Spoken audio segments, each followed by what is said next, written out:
Bismillahirrahmanirrahim. Assalamualaikum warahmatullahi wabarakatuh. Waalaikumsalam warahmatullahi wabarakatuh. Selamat siang teman-teman semua. Selamat siang Ibu. Gimana nih kabarnya, baik? Sehat?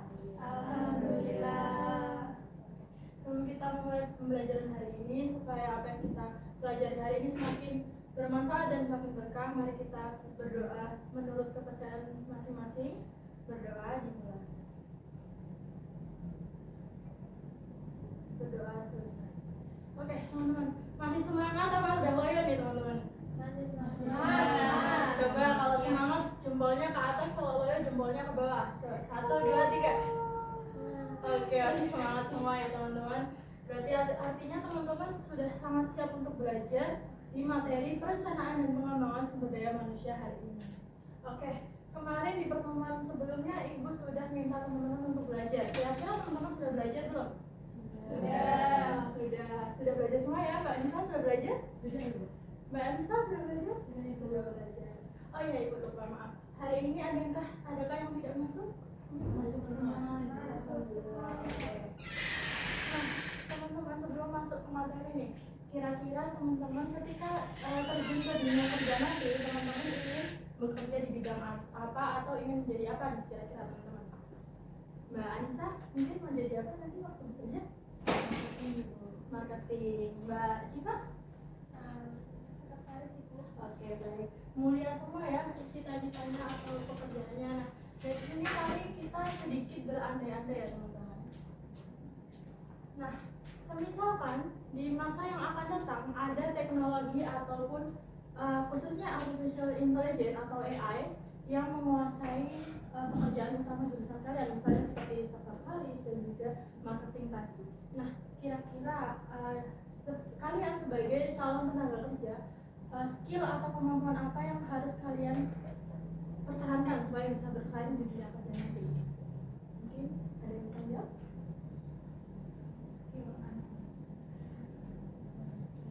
Dari sisi marketing bisa mengandalkan skill komunikasi itu, karena untuk AI sendiri mungkin kurang empati dalam cara berkomunikasi. Oke, bagus banget, benar. Saya yakin Mbak Nisa udah belajarnya 1 jam 2 jam ya seminggu ya, saya yakin. Mungkin dari teman-teman yang lain ada lagi? Saya Boleh Mbak Nisa? kemampuan problem solving Ibu, karena walaupun AI itu pintar ngolah data, tapi saat ada problem besar itu tetap butuh keputusan dari logika manusia seperti biasanya. Keren loh teman-teman jawabannya. Bagus, good job ya Mbak Ninda ya.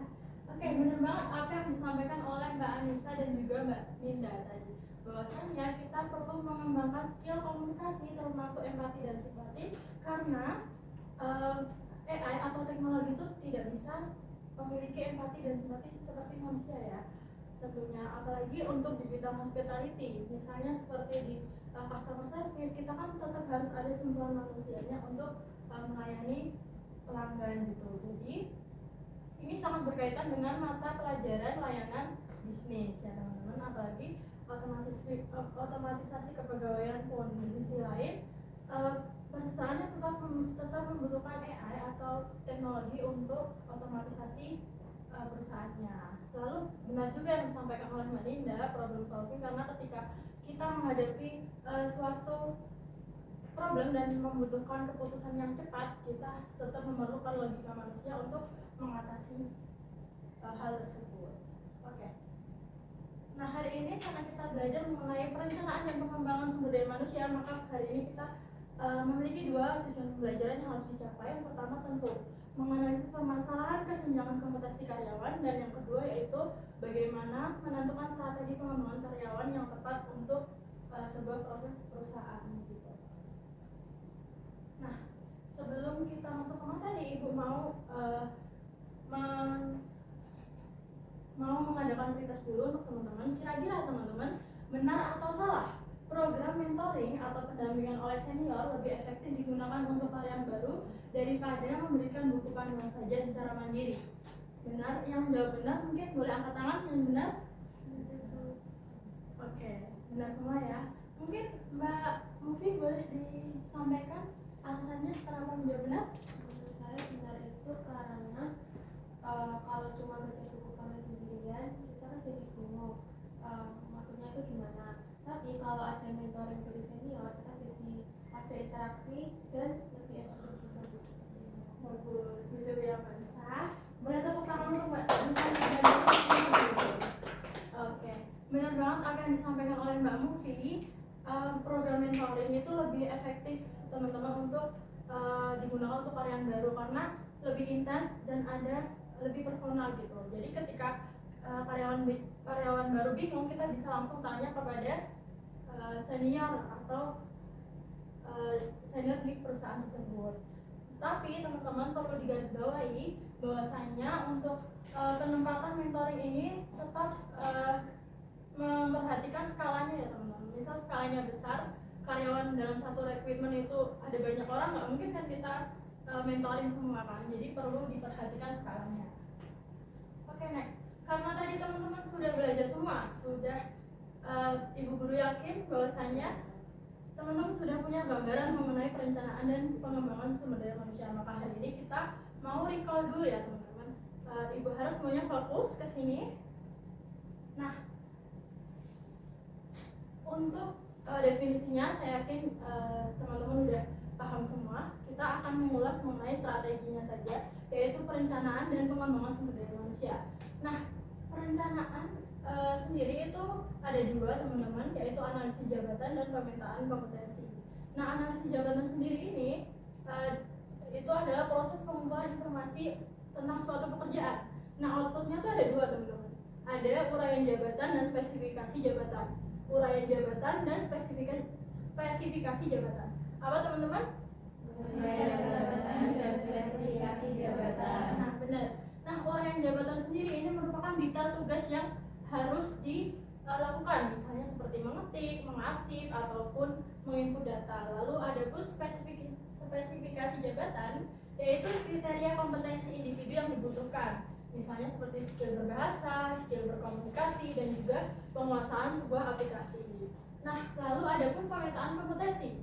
Nah, pemetaan kompetensi ini teman-teman merupakan pengumpulan informasi mengenai keahlian karyawan dengan membandingkan kebutuhan perusahaan. Jadi outputnya adalah kesenjangan kompetensi atau yaitu kesenjangan kompetensi. Lalu ada pun untuk strategi yang pengembangan di sini ada 3 teman-teman, pelatihan atau training, lalu ada mentoring dan coaching, yang terakhir ada job rotation. Nah, pelatihan sendiri ini untuk peningkatan skill teknis secara cepat. Jadi skalanya besar gitu.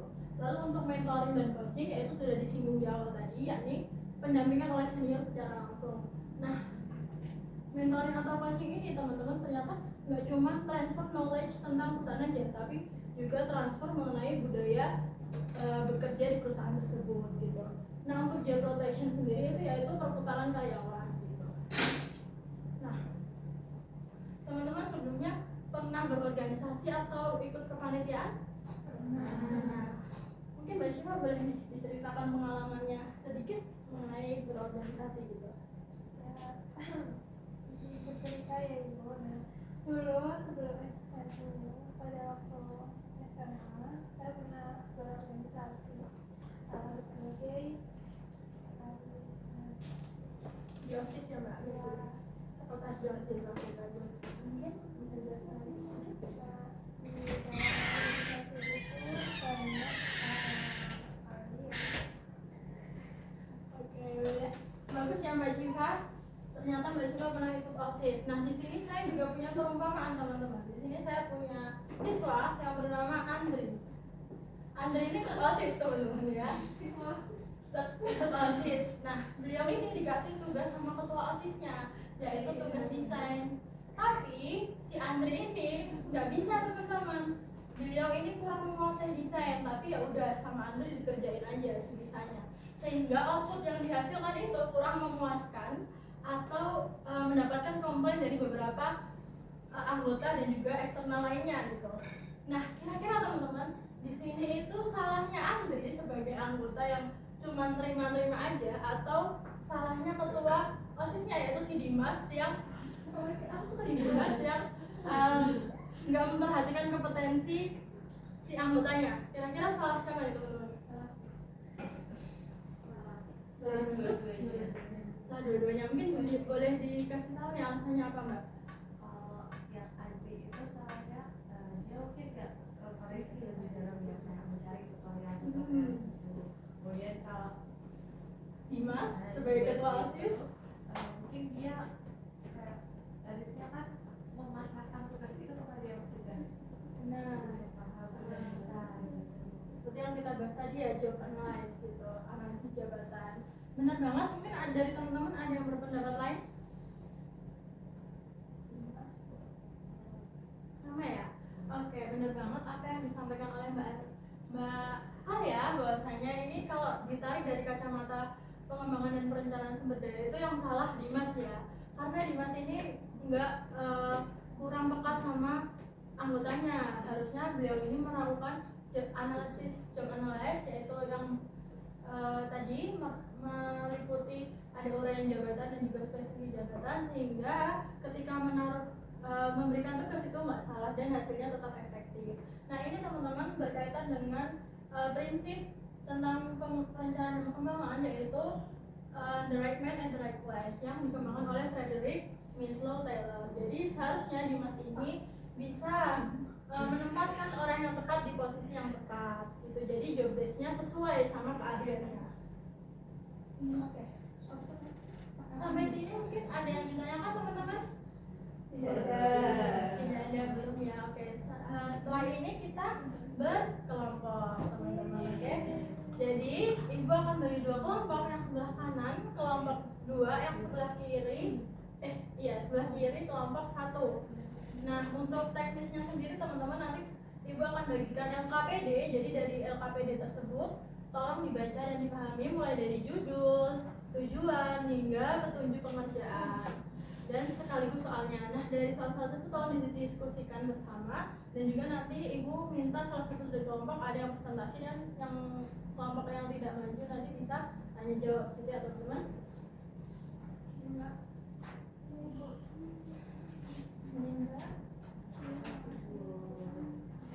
Waktunya 1 menit ya teman-teman.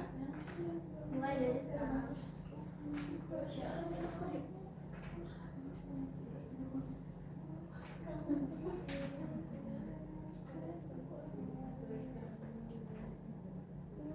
Boleh berdiskusi mbak Alia?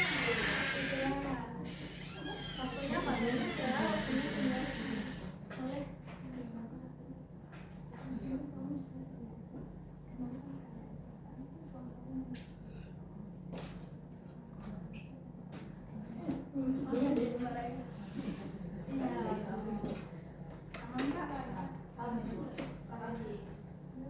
Mbak Adriana diajak diskusi ya?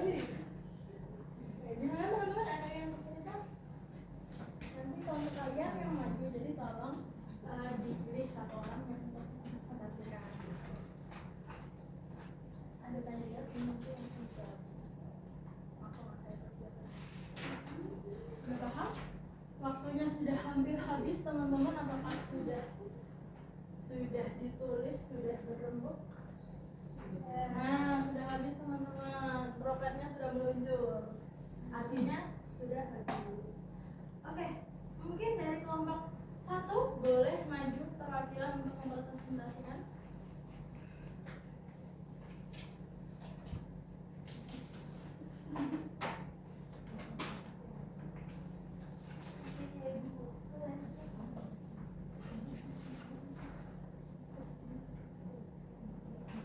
Baik, assalamualaikum warahmatullahi wabarakatuh. Saya Syifa sebagai perwakilan kelompok 1 izin menyampaikan hasil diskusi kami mengenai perencanaan dan strategi pengembangan sumber daya manusia dengan soal apa masalah utama dalam kasus, terus apa dampak bagi perusahaan, strategi pengembangan. Terus untuk jawaban yang kami simpulkan atau kami diskusikan itu ada yang pertama, terjadinya kesenjangan kompetensi atau kompetensi gap, staf tidak memenuhi spesifikasi jabatan yang baru karena tidak mampu mengoperasikan aplikasi digital. Terus yang kedua, target operasional atau respon 5 menit gagal terjadi penumpukan pekerjaan dan citra perusahaan buruk di mata pelanggan atau media sosial. Yang ketiga, pelatihan atau training teknis, alasannya karena salah dialami secara massal 70% staf, sehingga butuh pelatihan terstruktur agar kemampuan staf kembali sesuai standar secara serentak. Seperti itu. Mungkin ada pertanyaan? Mungkin kelompok 2 boleh menanggapi. Baik, izin bertanya, saya sebagai perwakilan kelompok 2. Nah, mengapa kelompok 1 memilih pelatihan atau training secara massal? Mengapa tidak mentoring saja yang tidak membutuhkan biaya, ruang kelas, dan juga pemateri dari luar? Baik, izin menjawab ya untuk pertanyaan dari kelompok 2. Jawabannya karena skalanya sudah massal, mencapai 70% staf. Kalau pakai mentoring sisa 30% staf yang bisa akan kewalahan karena harus mendampingi begitu banyak staf secara personal. Jadi menurut kami training lebih tepat seperti itu. Sudah cukup atau mau ditambah lagi? Sudah dapat dipahami, terima kasih. Terima kasih Mbak Syira. Baik, terima kasih. Tepuk tangan untuk kelompok 1 dan kelompok 2. Oke, terima kasih untuk kelompok 1 dan kelompok 2 yang sudah mengerjakan hasil LKPD hari ini. Nah, cukup menarik ya teman-teman, tadi pertanyaan dari kelompok 2, mengapa tidak monitoring saja? Jadi kenapa harus pakai training gitu? Seperti yang saya singgung di awal tadi, harus diperhatikan skalanya. Kalau pakai monitoring, pendampingan secara personal untuk 70% karyawan itu tentu yang 30% tepar ya teman-teman, kewalahan kalau harus mendampingi begitu banyak staff gitu. Jadi perlu diperhatikan lagi untuk skalanya. Nah, untuk strategi yang diterapkan itu seperti dokter itu kan kalau memeriksa pasiennya itu harus diperhatikan kan diagnosisnya apa, baru diresepkan obat yang baik. Sama saja seperti perencanaan dan pengembangan, bahwasanya kita harus tahu nih penyakit itunya apa, baru kita bisa resepkan strategi pengembangan yang baik gitu. Jadi sama aja. Sudah paham teman-teman? Sudah Paham. Oke. Nah, untuk sebelum penutup kita podcast dulu ya teman-teman. Boleh dibantu scan di sini. Bentar.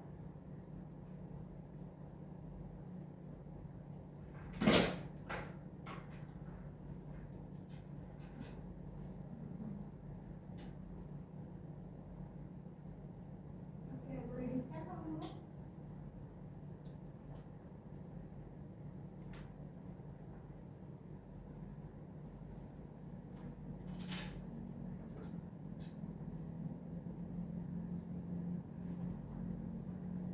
Bisa? Oke, mulai bergabung 3 anak. Masih bertunggu.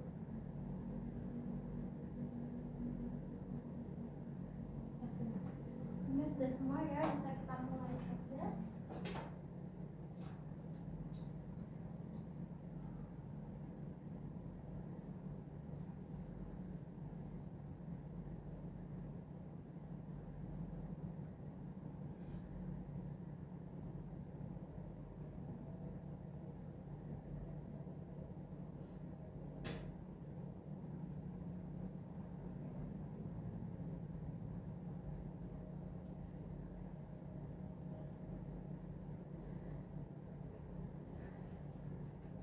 Oke, sudah semua ya.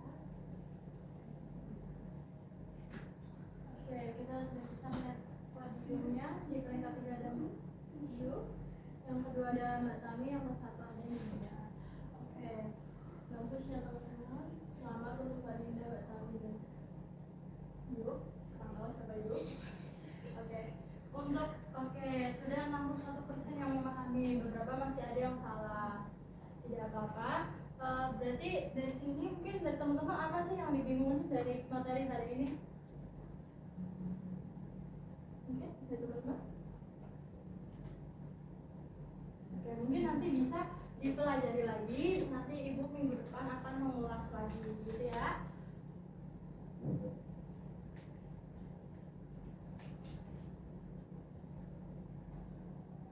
untuk ketercapaiannya sendiri sudah 61% anak yang bisa menjawab, sisanya masih belum tolong untuk nanti di rumah tolong diulas kembali. Minggu depan akan ibu tes ya, siapa untuk tes lagi mengenai perencanaan dan pengembangan sumber daya lainnya. Oke, masuk ke kesimpulan. Mungkin ada yang mau membantu ibu untuk menyimpulkan pembelajaran hari ini? Mbak Raya mungkin?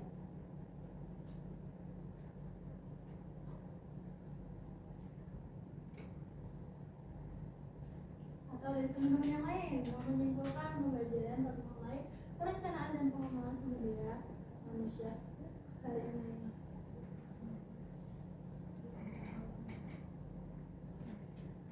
Boleh Mbak Raya?